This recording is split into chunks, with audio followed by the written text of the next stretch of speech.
नमस्कार, news point लेकर हाजिर हूं मैं राजीव। दोस्तों, जगदीप धनखड़ के इस्तीफे का मामला और उलझता जा रहा है। इस इस्तीफे के पीछे एक बड़ा कारण यह माना जा रहा था कि जस्टिस यशवंत वर्मा को हटाने के लिए महाभियोग यानी इंपीचमेंट का जो नोटिस विपक्ष ने दिया था उसे धनखड़ साहब ने मंजूरी दे दी थी और इस वजह से यानी उच्च सदन में राज्यसभा में जो धनखड़ साहब राज्यसभा के सभापति थे उन्होंने मंजूरी दे दी थी, विपक्ष के नोटिस को मंजूरी दे दी थी और इस वजह से प्रधानमंत्री नरेंद्र मोदी और उनका पूरा कुनबा नाराज हो गया था, मंत्रिमंडल नाराज हो गया था। धनखड़ साहब गए तो इस नोटिस को भी राज्यसभा में खारिज किया गया। किरण रिजिजू जो संसदीय कार्य मंत्री हैं, उन्होंने शुक्रवार को यानी कल बताया कि लोकसभा में इस पर पहले प्रक्रिया शुरू होगी। अब आज कांग्रेस ने बड़ा आरोप लगाया है कि सरकार ने जस्टिस यशवंत वर्मा को हटाने की प्रक्रिया सिर्फ लोकसभा में शुरू करने की बात करके दोहरे रवैये और पाखंड का परिचय दिया है। इस बारे में आज कांग्रेस ने एक प्रेस कॉन्फ्रेंस की और इस प्रेस कॉन्फ्रेंस को संबोधित किया देश के वरिष्ठ वकील और कांग्रेस नेता राज्यसभा सांसद अभिषेक मनु सिंघवी ने। अभिषेक मनु सिंघवी ने इस प्रेस कॉन्फ्रेंस में दावा किया कि सरकार शर्मिंदगी से बचने के लिए यह कह रही है कि राज्यसभा में प्रस्ताव स्वीकार नहीं हुआ है, जबकि इस प्रस्ताव के मिलने का उल्लेख तत्कालीन सभापति जगदीप धनखड़ ने राज्यसभा में आसंदी से किया था और ऐसे में कानून के मुताबिक इस प्रक्रिया में उच्च सदन की भी भूमिका होनी चाहिए। अभिषेक मनु सिंघवी ने क्या कुछ कहा है, आइए जरा उनकी जुबानी सुन लेते हैं। थोड़ा सा लंबा है लेकिन इंपॉर्टेंट है यह समझना, यहां पे बात सिर्फ जगदीप धनखड़ साहब की नहीं है, बात आगे के पूरे आगे की सियासत की है और उसमें इस बाइट को सुनना बहुत जरूरी है। सुनिए जरा।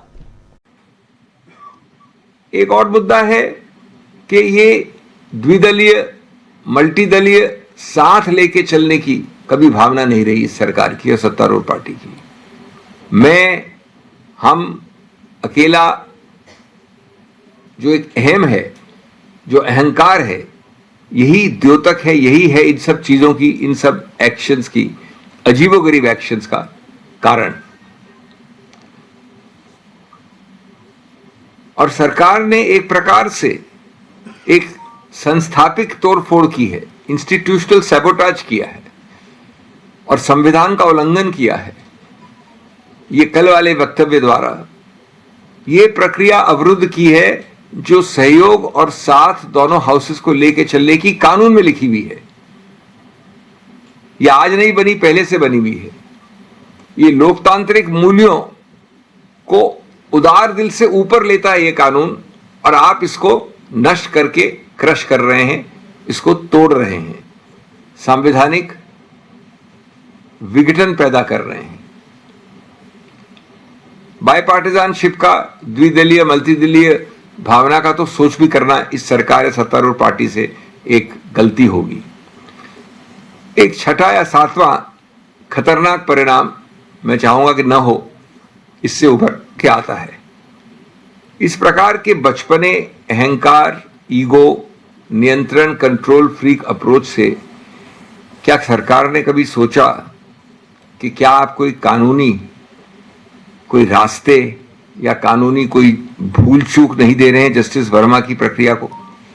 आप जानते हैं कि जस्टिस वर्मा की प्रक्रिया चुनौती दे रही है इन सब चीजों को। उनका भी अधिकार है, मानव अधिकार है चुनौती देने का, चैलेंज करने का। उनके वकील तैयार खड़े हैं। तो इस प्रकार के एक विरोधाभास को पैदा करके स्टैट्यूटरी कमिटी की नियुक्ति के विषय में क्या आप उनको, जस्टिस वर्मा को, जानबूझकर या अनजाने रूप से एक अतिरिक्त हथियार दे रहे हैं चुनौती देने का? क्या आप लूप होल छोड़ रहे हैं जिससे कि बाद में वो स्टैट्यूटरी कमिटी को, जो इतने बड़े सर्वदलीय समर्थन के साथ लगभग 800 एमपीस के साथ हो सकता था, उसको कोई कहीं कोर्ट कचहरी में भविष्य में निरस्त कर दिया जाए?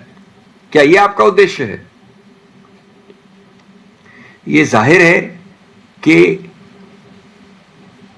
न्यायपालिका को कोई भय नहीं है, चुनौती नहीं है जनता से या संसद से।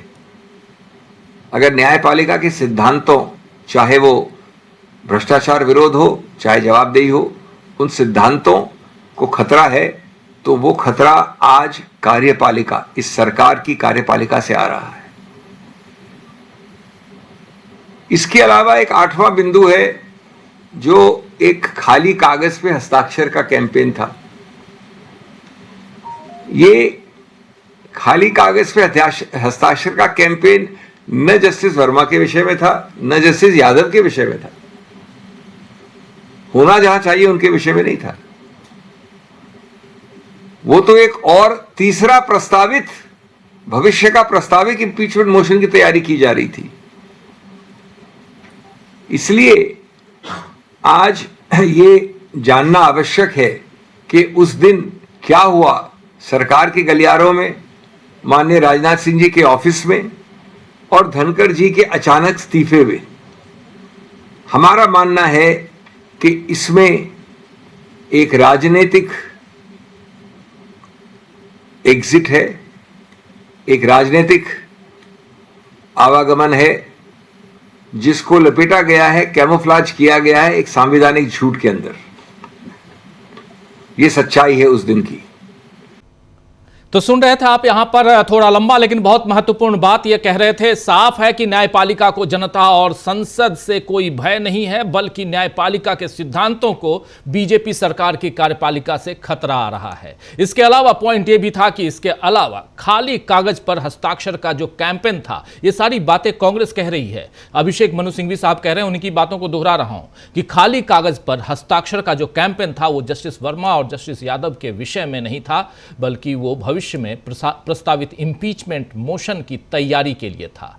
इसीलिए जानना जरूरी है कि राजनाथ सिंह जी के ऑफिस में क्या हुआ और धनखड़ जी का इस्तीफा क्यों हुआ। यहां पर कांग्रेस कह रही है कि हमारा मानना है कि इसमें एक राजनीतिक आवागमन है जिसको संवैधानिक झूठ के अंदर लपेटा गया है। ये बातें यहां पर बहुत गंभीर बात यहां करते हुए अभिषेक मनु सिंघवी यानी कांग्रेस की तरफ से कांग्रेस ने यहां कुछ गंभीर सवाल उठाए हैं दोस्तों, जिन पर देश का ध्यान होना चाहिए। धनखड़ मामले के अलावा इस पूरे सप्ताह सियासी माहौल एसआईआर यानी स्पेशल इंटेंसिव रिवीजन के विरोध में भी गरमाया रहा। संसद में जिस तरीके से इस पर विरोध प्रदर्शन हुआ है वो देश देख ही रहा है। मोदी सरकार इस पर सदन के भीतर चर्चा न करवाए या विपक्ष के सवाल न सुने, लेकिन जनता के सुनने पर तो वो रोक नहीं लगा सकती। अब तो जनता देख ही रही है कि विपक्ष ने एसआईआर को रद्दी की टोकरी में डाल दिया है। कल आपने देखा कैसे विपक्ष ने एसआईआर को फाड़ के सांकेतिक ही सही, लेकिन सदन के बाहर परिसर में, संसद परिसर में जब ये प्रोटेस्ट चल रहा था तो फाड़ कर फेंक रहे थे, ये रद्दी की टोकरी में डाल रहे थे। चुनाव आयोग कहता है कि हम इसे पूरे देश में करवाएंगे, लेकिन एमके स्टालिन जो तमिलनाडु के मुख्यमंत्री हैं, उन्होंने चेतावनी दे दी है कि इसका पुरजोर विरोध होगा, यानी बात साफ साफ आगे बढ़ेगी दक्षिण तक। और एमके स्टालिन यही नहीं रुके, उन्होंने साफ कहा कि आग से मत खेलो। अब सोचने वाली बात यह है कि सत्ता पर बने रहने के उन्माद में क्या बीजेपी इस कदर लिप्त हो गई है कि वाकई आग से खेलने लगी है? क्योंकि सरकार की असलियत आज नितिन गडकरी, जो उन्हीं के यानी मोदी के मंत्री हैं, मोदी के कैबिनेट में हैं, कैबिनेट के मेंबर हैं, उन्होंने एक बयान दिया है। वो बयान जब से सामने आया है तब से थोड़ी सी बात और आगे बढ़ रही है। पहले सुन लीजिए कि नितिन गडकरी ने आखिर कहा क्या है, सुनिए। मैं वैसे फाइनेंशियल कंसल्टेंट नहीं हूं, चार्टर अकाउंटेंट नहीं हूं, पर आज फाइनेंशियल एक्सपर्ट हूं। मैं 5-5 लाख करोड़ के काम बिन पैसे से करता हूं, तो मुझे पता है कि how to get it done. अब मैं नागपुर में, मेरी बहुत इच्छा है कि नागपुर में 300 स्टेडियम खेलने के बनाना है, पर मेरे 4 साल के अनुभव के बाद मेरे ध्यान में आया कि सरकार जो चीज होती है बहुत निकम्मी होती है। कारपोरेशन, एनआईटी, इनके भरोसे कोई काम नहीं होता। ये चलते गाड़ी को पंक्चर करने का एक्सपर्टाइज उनके पास होता है। तो फिर अब मैंने, एक व्यक्ति दुबई से आया और उसने मुझे कहा कि दुबई में मैं स्पोर्ट्स स्टेडियम चलाता हूं। तो मैंने बोला कैसे चलाते हैं? तो अब मैंने ये तय किया कि वो व्यक्ति जो है, हम टेंडर निकालेंगे, 15 साल के लिए जगह देंगे, लाइट हम लगा देंगे, पानी की व्यवस्था, कपड़े बदलने की व्यवस्था, गैलरी करा देंगे, फिर लॉन वो मेंटेन करेगा, और एरिया के हिसाब से जो भी स्पोर्ट होंगे, जो लड़के खेलने के लिए आएंगे उससे वो मिनिमम फी लेगा महीने की, 500 रुपए, 1000 रुपए। फुकट में कोई सिखाना नहीं चाहिए। मैं तो राजनीति में हूं, यहां तो फुकटों का बाजार होता है पूरा हर चीज फुकट में चाहिए। तो राजनीति फोकटों का बाजार है, हर चीज फोकट में चाहिए, मैं नहीं देता फोकट में। गडकरी साहब ने इस तरह अपनी बात तो बता दी, लेकिन जिन 4 साल की बात वो कर रहे हैं वो मोदी सरकार के ही हैं। तो क्या यहां नितिन गडकरी ने एक बार फिर अपनी सरकार को कटघरे में खड़ा कर दिया है? क्योंकि ये काम वो पहले भी कर चुके हैं। उधर बिहार में चिराग पासवान भी यही कर रहे हैं। आज तो चिराग पासवान ने बाकायदा कह दिया है कि उन्हें इस सरकार में शामिल होने का दुख है। जिस तरह से कानून व्यवस्था के हालात बिहार में हैं, उस पर चिराग पासवान ने यह बात कही है। लेकिन बिहार में सरकार केवल नीतीश की नहीं है दोस्तों, बल्कि बीजेपी की भी है। तो क्या चिराग पासवान बगावत की बात अब थोड़ा और खुलकर कह रहे हैं? और खास बात यह है कि क्या चिराग पासवान की बगावत जो है वो सिर्फ नीतीश कुमार से है या बीजेपी से भी है? अगर बीजेपी से भी है तो केंद्र की नैया क्या डगमगाएगी? इधर जीतन राम मांझी ने तो चिराग को अनुभवहीन बता दिया है, क्योंकि जीतन राम मांझी भी वहां भी हैं यहां भी हैं, यानी एनडीए में हैं। लेकिन इस तरह की चिप्पियों से एनडीए की दरारों को अब छिपाया नहीं जा सकेगा, यह समझ आ रहा है। चिप्पी लगाना आप समझते होंगे, नहीं तो फेविकोल जानते होंगे आप। खैर आगे बढ़ते हैं। एनडीए में अब या तो नीतीश रहेंगे या चिराग, अब ऐसी नौबत बन रही है। वहीं चंद्रबाबू नायडू भी कब तक सरकार के साथ रहेंगे पता नहीं। आप जान ही रहे हैं कि एसआईआर का विरोध पूरे दक्षिण भारत में हो रहा है, तो चंद्रबाबू नायडू आंध्र प्रदेश कैसे संभालेंगे? आप याद कीजिए कि चंद्रबाबू नायडू की पार्टी ने पहले ही एसआईआर पर विरोध जताते हुए चुनाव आयोग को चिट्ठी लिखी थी, यानी इस मसले पर खुले तौर पर नायडू की पार्टी नाराजगी जता चुकी है। चुनाव आयोग की गलतियों और मनमानी पर आज एक बार फिर उधर राहुल गांधी ने वार किया है। दरअसल राहुल गांधी गुजरात के आनंद में थे, जहां उन्होंने संगठन सृजन अभियान के तहत कांग्रेस के जिला अध्यक्षों के प्रशिक्षण शिविर के दौरान उसका उद्घाटन किया, और इस दौरान चुनाव आयोग पर पक्षपाती होने का आरोप लगाया है। जी हां, पक्षपाती होने का, यानी पक्षपाती आयोग या पक्षपाती अंपायर की बात उन्होंने कही है। उन्होंने साफ साफ कहा कि जैसे क्रिकेट में अंपायर होता है, कई बार बेईमानी कर जाता है, वैसे ही यहां पक्षपाती अंपायर है। तो यह चुनाव आयोग के ऊपर एक बड़ा आरोप है जो राहुल गांधी ने लगाया है, और कहा है कि बीजेपी को उसके मुख्य गढ़ यानी गुजरात में हराना इंपॉर्टेंट है, महत्वपूर्ण है। कांग्रेस नेताओं का उत्साह बढ़ाते हुए राहुल गांधी ने यहां तक कहा कि अगर हम गुजरात में बीजेपी को हरा सकते हैं तो इस पार्टी को हर जगह हराया जा सकता है। तो पहले धनखड़ रहस्यमय तरीके से गए, फिर चिराग पासवान, नितिन गडकरी सब सरकार के खिलाफ बोल रहे हैं, यानी बीजेपी और एनडीए में सब कुछ ठीक नहीं है। क्या मोदी कुछ छिपा रहे हैं, या सवाल उठता है। और दूसरी तरफ विपक्षी दल चुनाव आयोग और मोदी सरकार की पोल खोल रहे हैं। और इन सब के बीच अभी भी सवाल बना हुआ है कि धनखड़ के इस्तीफे की असली वजह आखिर क्या है।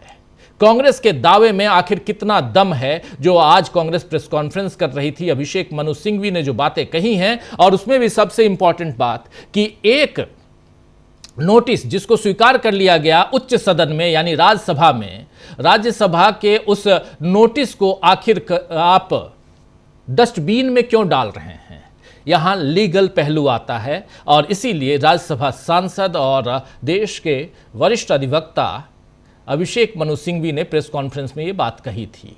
गडकरी तीसरी तरफ गडकरी का बार बार अपनी पार्टी और सरकार पर हमला बोलने का क्या मतलब है? इन तमाम सवालों का जवाब ढूंढने की कोशिश करते हैं। आइए इस